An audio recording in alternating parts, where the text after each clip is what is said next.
Krishna at Lovely. Hindi ko alam ang istorya ng inyong pagkakakilala, pero may isang akong alam na dahilan kung bakit kayo naririto, dahil yan sa pag-ibig, pagmamahal. Pag-ibig, ito ang dahilan kung bakit si Krishna at si Lovely ay humaharap sa dambana ng Panginoon at sa kanyang sambayanan na nire-representan yung lahat. Bibitawan nila ang pangako ng pag-ibig at pagmamahal sa isa't isa habang buhay. Krishna, yan na yon, si Lovely na. Lovely, si Krishna na, at wala nang iba.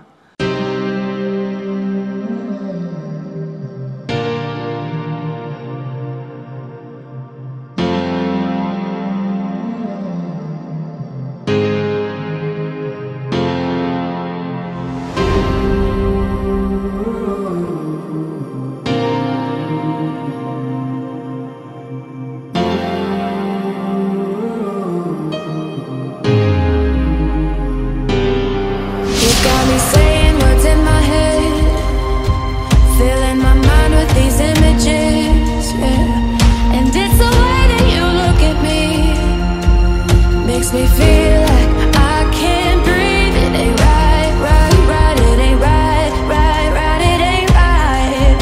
Oh no, it ain't right, right, right. It ain't right, right, right. It ain't right.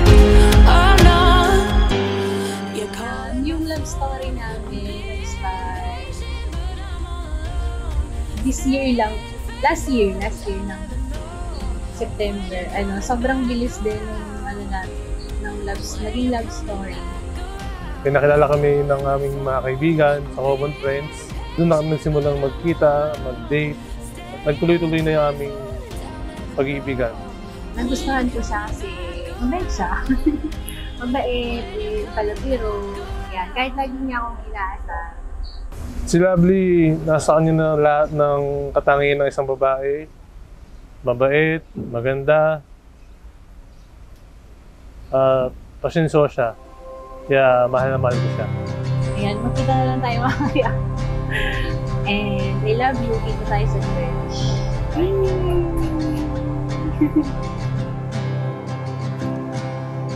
Look outside. Painted skies, here comes the light. It's in your eyes.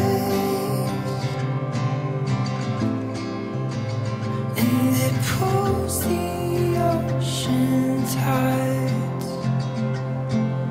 Feel the cold of night. The fire burns inside you, holding on so tight.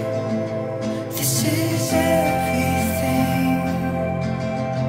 This is everything. The love between a husband and a wife should be founded on the love of God that He has shown to every one of us, to all of us, which is unconditional.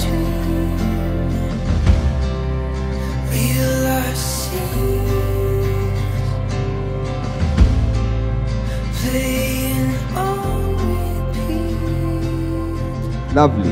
Buwal ba sa iyong loob ang iyong pagbarito upang makaisang dibdib si Krishna na iyong pakamamahalin at paglilingkuran habang buhay? Opo, sabi.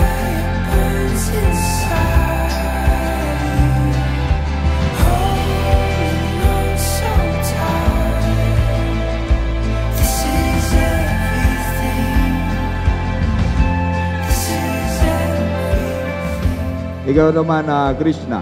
Bukal ba sa iyong loob ang iyong pagbarito upang makaisang dibdib si Lovely na iyong pakamamahalin at paglilingkuran habang buhay?